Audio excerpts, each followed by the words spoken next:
Thank you for listening to The Luminous Mind, episode 80.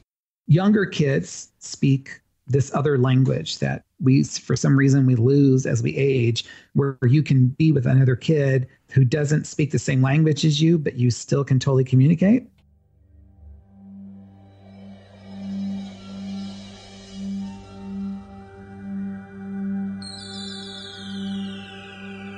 Benjamin Franklin once said, "Do not curse the darkness, rather light a candle instead."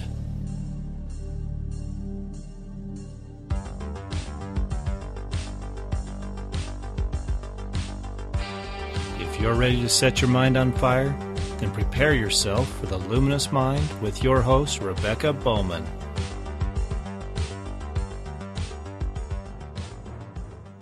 Today's fire starter is Talon Windwalker. Talon is a single parent, author, former hospice chaplain, scuba dive instructor, photographer, and lover of travel. He and his son Tigger left the USA for full-time travel in 2011 when Tigger was 9 years old. They have been on 6 continents together, and Tigger is about to visit his 30th country. Welcome, Talon. Hi, thank you. Is it more than 30, though? Because this...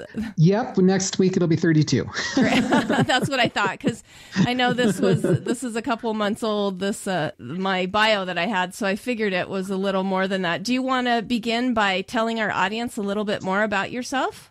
Well, sure. There's really not much more than that to say than the bio, but I think one of the significant things I often get asked, what was the trigger to start all this travel and everything.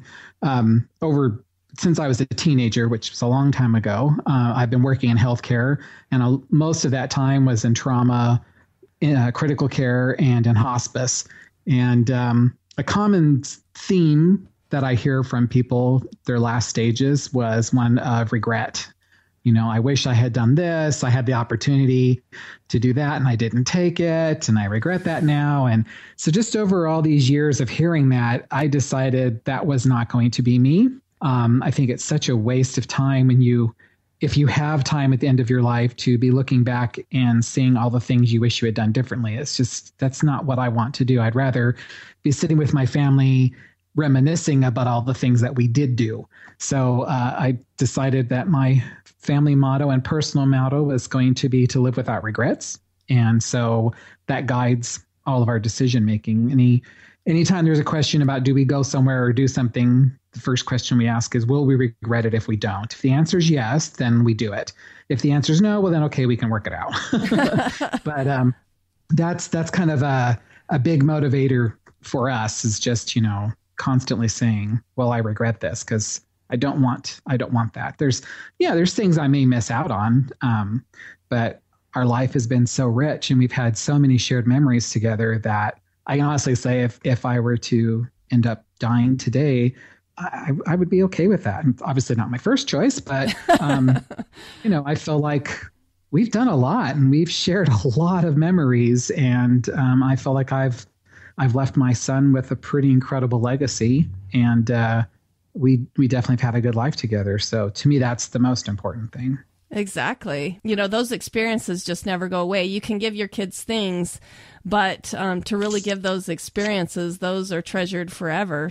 So since this is kind of an educational podcast, we're going to focus on kind of I want to hear your whole experience, but definitely how this educational experience has changed, has worked for Tigger, and Tigger's not his real name. I just want to clarify. But no, that's a nickname. Yeah. we're using that as a nickname. Anyway, so first of all, kind of tell us about your personal educational experience of what school was like for you. Well, school was okay. It was mostly my escape. I had a really abusive mother, and then later I was in and out of foster care. And so it wasn't a place I went to because I felt like it did a lot of good for me. It was a safe way to get away from the people in my life that were hurting me. So, so school was good because of that. Then in high school, I was also going to college. I started university when I was 14. And so I split my day between high school and the university classes. And so at that point, it was more like just kind of a means to the end. I've always loved learning, but I just did what I needed to do with the end result of getting my degree and hopefully having a better life. But I'm very academic. I went all the way through. I have my doctorate and I have post-grad education. So, so I'm very academic. Academics is important to you then, obviously. So. Well, again, it was a means to an end. It was, to do the things I wanted to do, I needed degrees. So then later in life, when I finally figured out, oh, here's my niche, I needed to do post-grad education in order to be able to work in that field, because that's what the requirement was for that position. So, or for that career. So it was, not so much that I loved going to school. I did love learning, but I had to do these things in order to accomplish what I wanted to accomplish to do with my life. So that's kind of where I was leaning at with school. So how do you feel like, because I'm going to call you a world schooler because I figured that you're learning on the go, but I mean, we kind of talked about the no regrets, but how do you feel like world schooling helps somebody like educationally? I wish that it was available when I was a kid. I wish that had been what I could have done. For people that aren't familiar with it, we call it world schooling. Another term is unschooling. It's part of the same philosophy of where it's child-led education. So my son studies the things that he's interested in, and then we use practical education throughout the day. So there's no set, okay, we're doing school between these hours. Education happens as long as we're awake and probably while we're sleeping.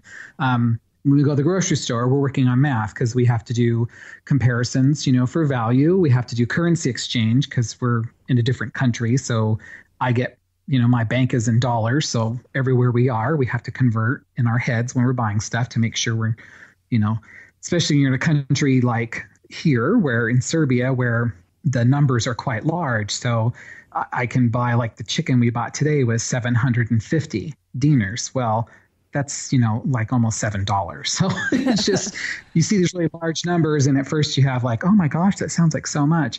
So we're always doing that. So we do that when we're out exploring. My son is an extremely kinetic learner. He has to move in order to retain. So when we're out walking and exploring and he's bouncing around, which is how we got his nickname Tigger, because he doesn't walk, he bounces. We ask questions and we talk about things. Or we're in an area like Serbia, this has quite a lot of history, but significant for us, and especially for me, the years that I grew up was during the time that NATO bombed the hell out of Serbia over Kosovo. And so we've had a lot of discussions about that and what the American people were told was the reason. And then later on, we found out some of those reasons weren't true.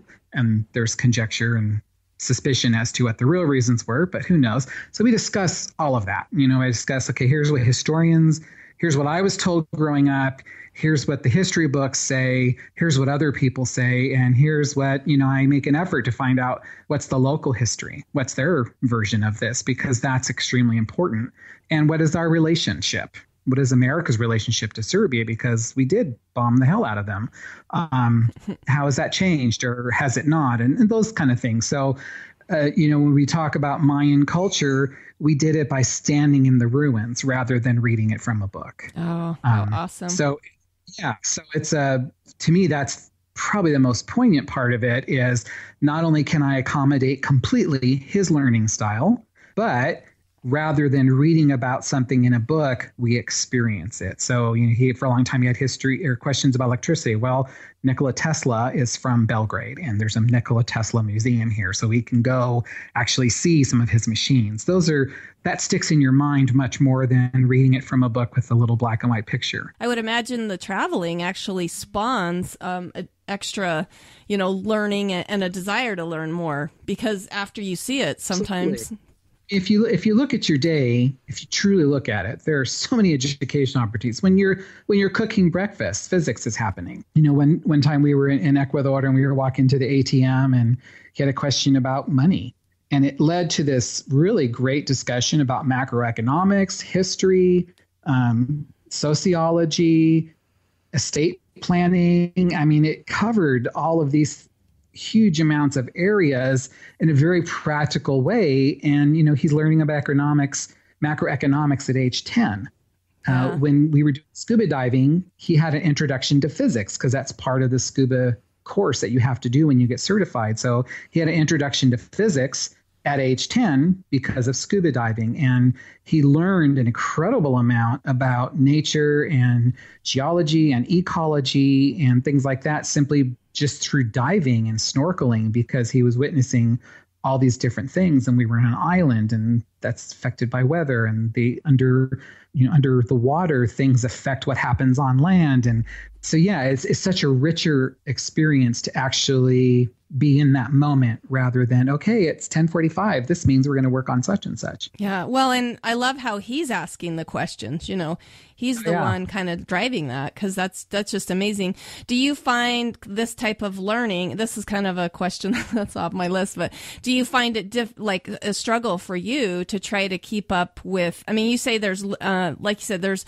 learning opportunities wherever we look, but as a parent, sometimes it's hard to really point those out. Do you find that's more organic than you first thought, or do you think that's an area that parents could struggle unless they're learning themselves? Does that make sense? Yeah, it's pretty organic. And granted, I'm very educated, but I don't feel like you need to be, especially this day and age. When I was growing up, if you were to homeschool, I'd be a little careful if a parent wasn't, at least had a bachelor's degree or something, because your access to information was much different than it is now. Yeah. So there's a lot of times he asked me stuff and I send him back to the internet. Sometimes because I don't know. And I'm like, you know what? I don't know. That's a great thing to Google. Why don't you look it up and then teach me about it? And then there's other times I do know the answer and I give him a little piece and then send him off to search on his own as well. Because I see my job mainly as, besides raising someone to be a responsible, functioning adult, is to teach him critical thinking skills, because that's what you really need in life. Yeah. And this age, with the amount of technology literally at our fingertips, that amount of information at our fingertips, he can look all this up and he can think through things. That's one of the things, we always talk about, also getting multiple sources, because things can be myopic, especially history. And as they say, history is written by the victors. So it's important to look at various sides. And that's something I'm always encouraging is, okay, this is what this side says. What does this side say? What does this side say? And then what do you think about that? So a lot of it is really organic. That's awesome. So you're say I don't know. Yeah. That's a big one. A lot of parents feel like they need to appear as God to their child. And I have no desire for him to think that, yeah, I am smart. I am educated. There's a lot I do know. There's a lot I have no clue about. So I want him to know there's absolutely nothing wrong with not knowing the answer, but look it up, discover and look at more than just one side of things. That's where it's more of a concern to me, is to be a critical thinker and to look at something from a broad viewpoint, not a narrow one. Well, in family learning, it creates a closeness within the relationship. You can expound upon this all you want, but closeness in the relationship, and then, like you said, it helps your children realize that you're just a person. I think that they feel like they can do more because they see you as a regular person, still being able to thrive and stuff. Would you agree with that? Well, yeah, and I think it's also the approach. So our approach is, my parenting style, whatever, is more of, we're a team. Yeah, I'm the parent. There's going to be some decisions I make that aren't going to be popular. But, I'm the one that's making the money. And so I know what's there. And sometimes I have to make decisions that aren't popular, or facts of the matter are that I have to feel comfortable with something. And if I don't feel comfortable, it's ultimately on my head. So, but generally speaking, our approach is, we're a team. If the answer is no, then I have no problem explaining why it's no. So that, how can he learn how to make decisions if he never makes any? How can he learn to think through things if he never has that example? So We discuss everything. So before, we're in Serbia now, we're going to be going to Hungary on Sunday. And we discussed even our travel arrangements. We're going to a different city in Serbia for a few days on our way to Budapest. And so we discussed the cost and the time involved. We look at different options. He knows, anytime he can ask, what's our budget? What do we have in the bank? And I will tell him. And, we process through, we could do this and it'll cost this. We could do this, it'll cost that. We'll do the pros and the cons. We'll discuss it. And generally speaking, we make a team decision. If one of us has a strong feeling one way or the other, we'll express that. We'll talk about it. And if it is really a very strong feeling, well, okay, the other person will honor that.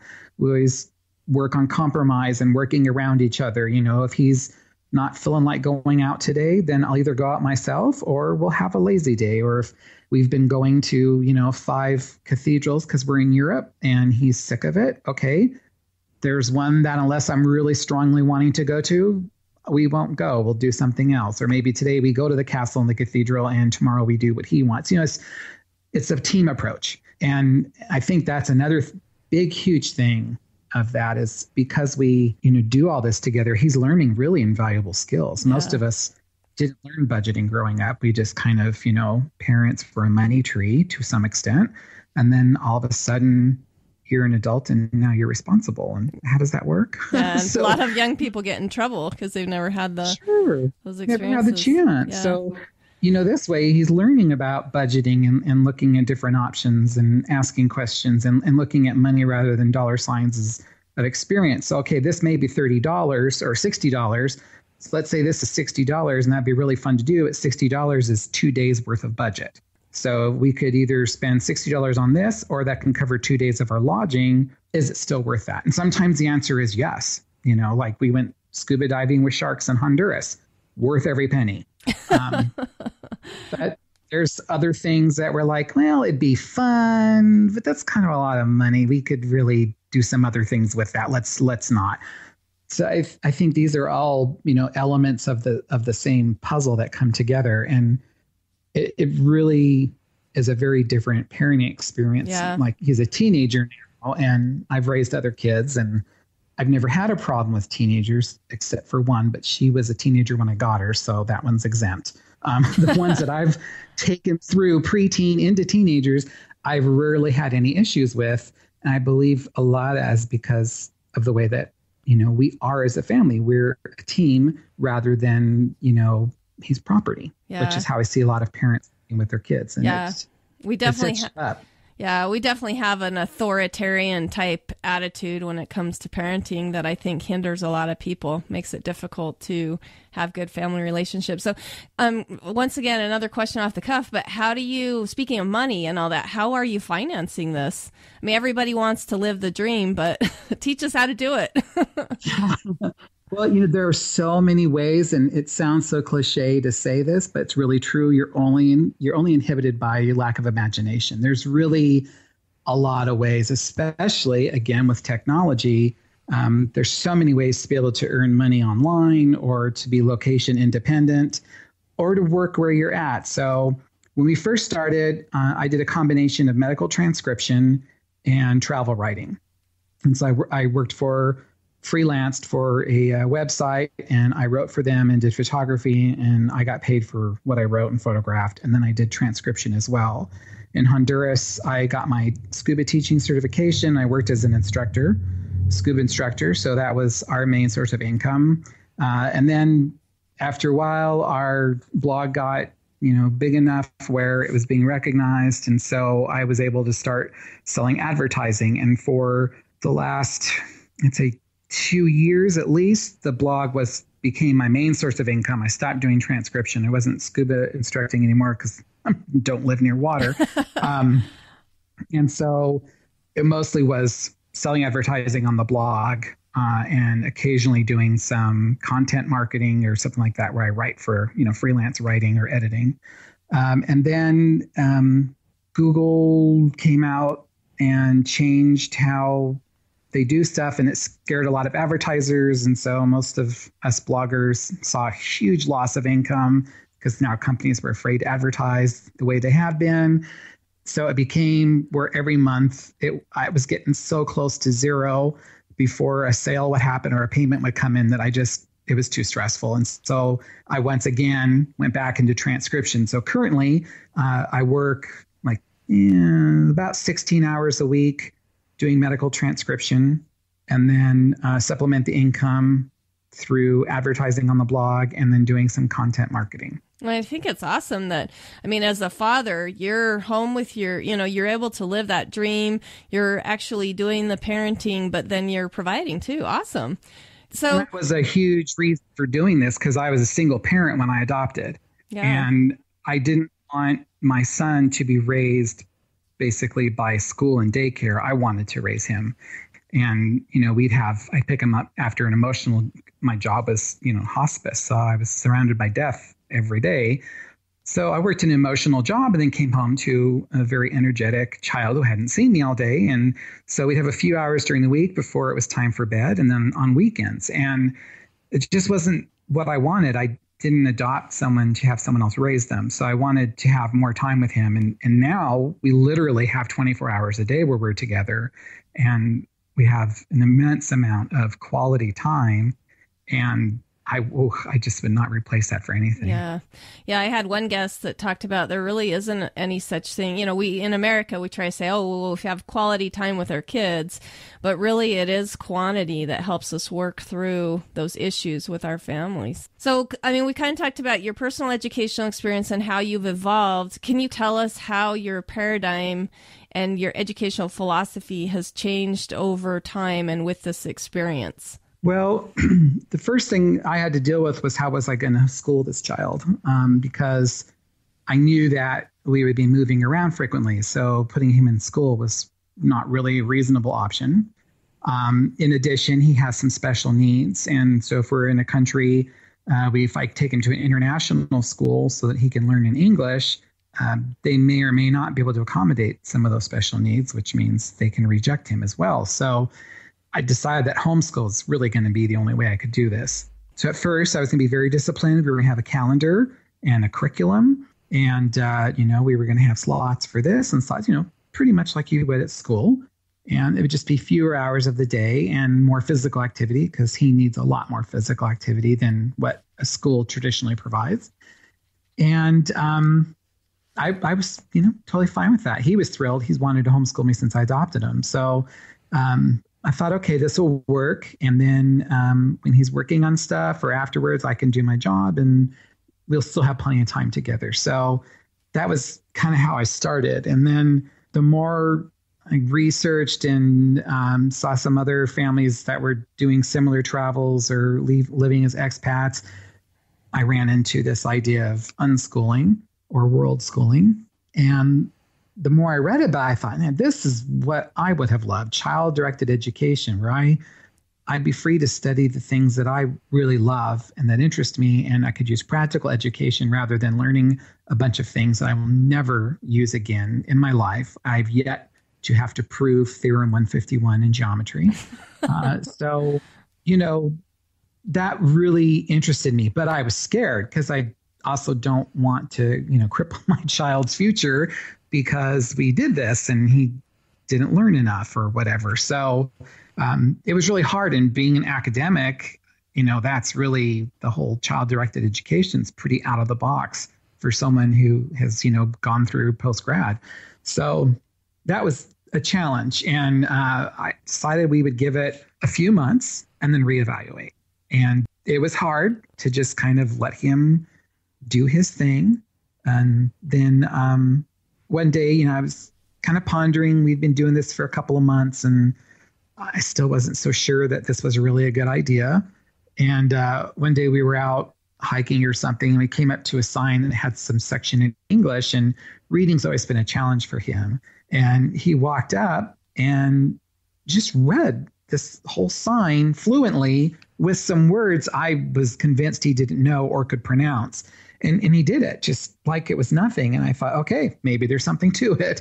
And I've seen that happen a few times where I've been kind of like, not so sure. Or when I was out diving, we've had some educators on break that were diving, and, a lot of them are very understandably not so sure about unschooling, especially, but sure, have they their doubts. Quizzed him a bit. Yeah.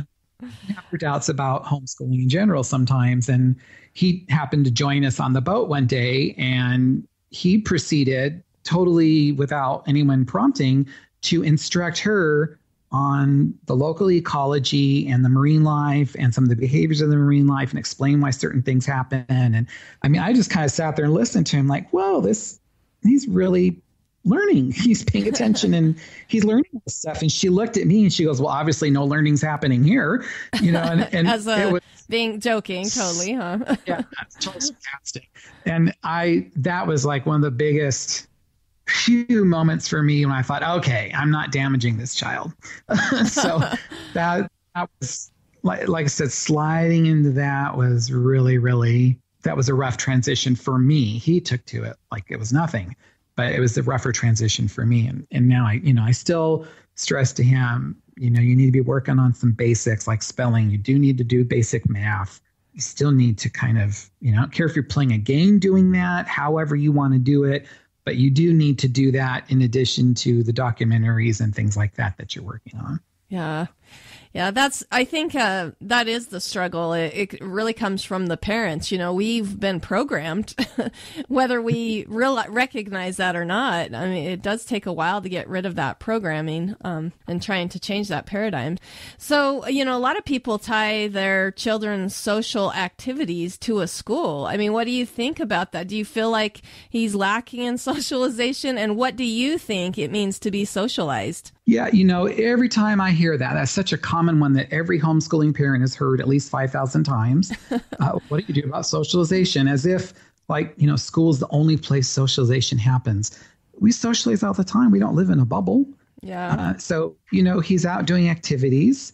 He has friends online and they pretty much daily get together and play games together.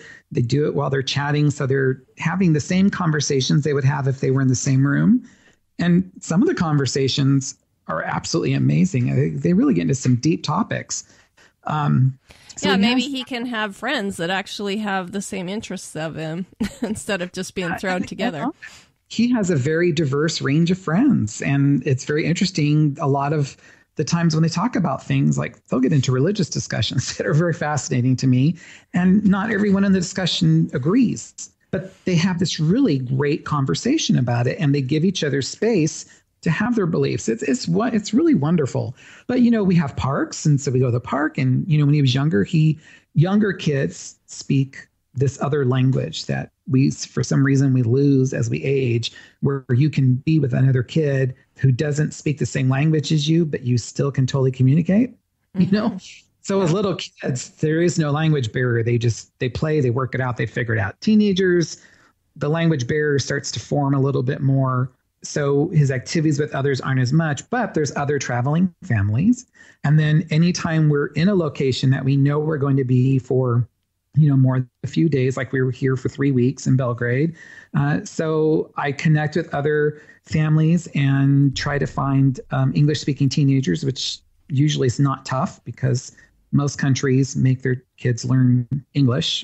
Obviously, it's a smart idea to have more than one language in your skill level. Yeah.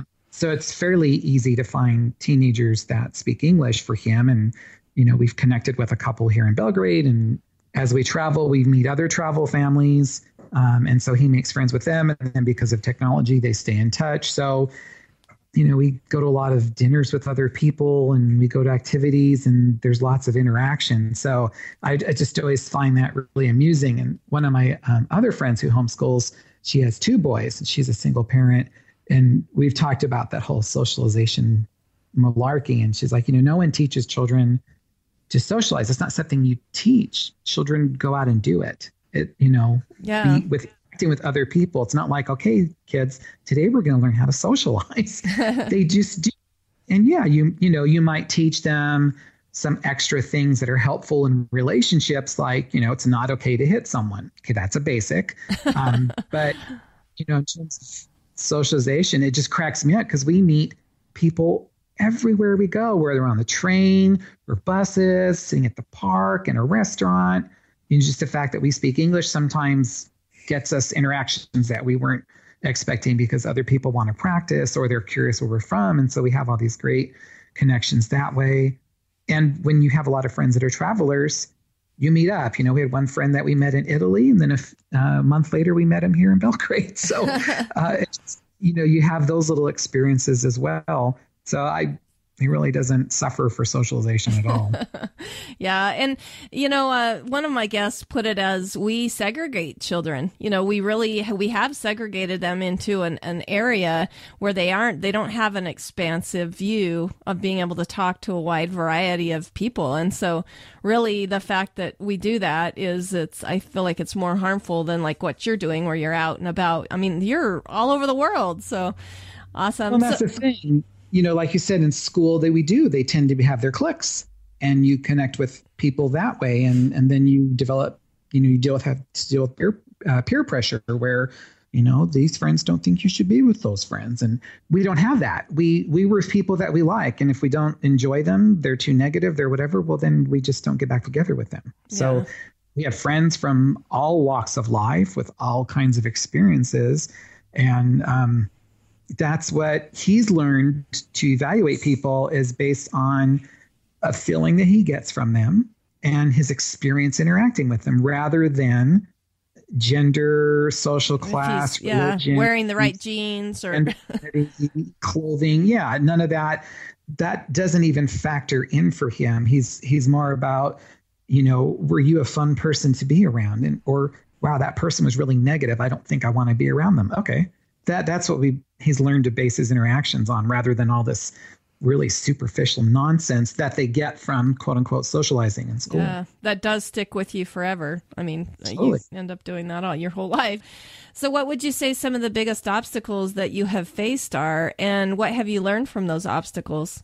I'd say biggest obstacles have been visa restrictions. How long you can stay in a country before you have to leave or get a special visa. That's actually seriously been our biggest challenge. We identified that we wanted to stay in Romania as our long-term base and still travel, but he would like to slow things down, take less frequent trips for shorter periods of time. And we adore Romania. So we decided we were going to stay there. And the last time we were there a couple years ago, it was super easy to get long-term residency. And then so we went back, and while we were there, they changed course. And now it's not so easy. And they're denying people left and right. So now we're like, okay, so now we have to identify another place that we can stay at for a longer period of time, develop some local community, and still be able to do some travel. So that's actually been our biggest obstacle. I'd say number 2 would just be flow of money. We are what I call intentionally poor, meaning that intentionally do not earn a lot. I don't do a lot of work to earn a lot of money. I want to keep the amount of time I'm working very low, which means that I don't make as much money. It's just not worth the sacrifice. So I'm able for us to have a fairly comfortable lifestyle. There's some things we don't get to do. There's some things we don't get to buy. But for the most part, our quality of life is way better traveling than it ever was just staying in one spot in the States. So, the simple life really does have a lot of perks that people don't realize. And there's times the bank account's gotten, for me, pretty scarily low, but it always works out. So I've learned to not panic anymore. It took me a long time to get there, but I've seen where it always works out. So now I just don't worry about it. And again, it is about choices. I could earn more income, but I don't want to spend that much more time working. I love that, we had a few days of absolute crap weather, and then all of a sudden we had this gorgeous day.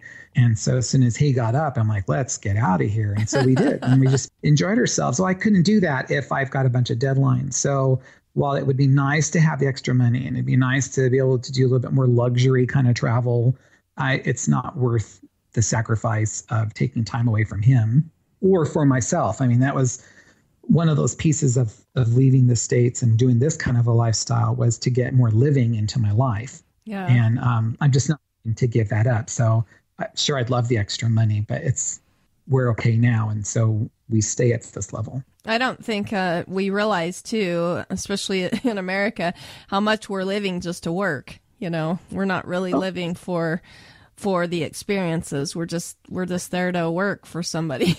So the most luxurious things I can say in my day is, if I feel like taking a nap, I can. And that's such a luxury. When you're working full time and then you've come home and you've got a child to take care of you, especially when you're a single parent, you don't have that luxury of saying, okay, well, I'm going to check out now because it's, I'm not feeling it, or I didn't sleep so well last night, so I'm going back to bed. You don't get that luxury. And it's a luxury that I have. And I love teenagers need more sleep than they get, especially the way our school schedule is. They've done plenty of studies showing that teenagers need a lot more sleep than we're giving them. This lifestyle, unless we have a travel day or something, generally he sleeps until his body says get up, which lately is, he's getting ready for a growth spurt, 12 to 14 hours a day. But I love that I don't have to wake him up every day. I don't have to fight with the alarm clock. I don't have to fight with getting him moving. He can sleep. Almost always he can sleep until he needs to. And if he's had a rough night and he's tired, he can go back to bed. It's not a big deal. There's nothing to interfere with that. And I've seen big changes in him. And, comparing his height to a lot of other kids, he's, from when I first got him and to some of his biological siblings who we know, he's a lot taller at this age than they were. And I really honestly believe a lot of that is because he's actually able to sleep. So his body gets needs. This is such a huge growth time, this age. He's 13, almost 14. Kids do a ton of growing and changes right now. So it's a huge amount of luxury that it sounds to some people perhaps kind of silly that I say one of my biggest joys is I can let him sleep until his body wakes him up. And, there's some days I wish he would get up before 14 hours, but, generally speaking, I love that I can give him that. Well, a lot of times parents don't realize the stress that's caused by trying to keep that schedule. It causes so much, stress in the family. And then, like you said, getting adequate sleep affects your, every facet of your whole life and especially intellectually. If we're trying to teach, how do we do that when we push times when they can't feel rested? I've actually seen that as an advantage too. And being able to allow him to learn in the style that fits him best. We know this. We know that not every child or person learns the same way, but yet in school, we've got a classroom full of 20 to 30 kids. We can't do 20, 30 different teaching styles. So like with him, I was blown away when the one time we were in Ecuador and, we were just walking. I decided, go ahead and do some Spanish work with him. I speak Spanish. So I taught him the alphabet in Spanish. So we just worked through it a few minutes. That was it. And then the next day we went for a walk. I said, okay, let's do our alphabet. He remembered almost every single letter. Wow. And there's more letters in the Spanish alphabet than the English one. So that was, it blew me away. But the big thing was we did it while he was moving. And that's how he learns. If he can move, he retains a lot more than if you force him to not move. He's a bouncy kid. He'll sit there for an hour on his computer and then he gets up and it's like having a kangaroo in the house. He does his little laps and then he sits back down. He's good to go. That's what he needs. And so to let him learn in that and to let him just be, it's huge. Well, and sadly, we all say that as parents. Every child's different, and they learn, in different ways. But sadly, the person who is the most affected, self-esteem wise and everything, that they can't fit into that hole is that child. If they're not learning the way the rest of the kids are, it affects that child more than we know, I think sometimes. And so, especially he has an anxiety issue, and that in school, he had to be on 2 different medications because of his anxiety. And a lot of it was because he had special accommodations other kids didn't. And he needed more extra time on some things. And the teacher thought they would be helpful by assigning a student sitting next to him to help him out, which just made him feel like he was an idiot. So. It was a big, big deal for him. I remember many times him talking about how other kids in the class totally trying to be helpful made him feel like an idiot. Oh, and those kids wasn't their intention at all. They loved him. They loved him. And they're just trying to be helpful, but it, can't control how others feel. And for him, it just made him feel that much dumber. Yeah. So this way he learns the things that he's interested in, and we talk about things, and, I offer different ideas sometimes, but he doesn't have that. And hopefully he feels that he's a little smarter than he did in school. But yeah, it's there's so many components to the way that the traditional public school model is that, for some kids, that's exactly what they need and they will excel in that environment. But there's a whole host of children that really doesn't work for. Yeah. And so it's nice to accommodate that. And I think that host is bigger than we want to acknowledge that it doesn't work for. Before we go on, let us take a minute and hear about our sponsors.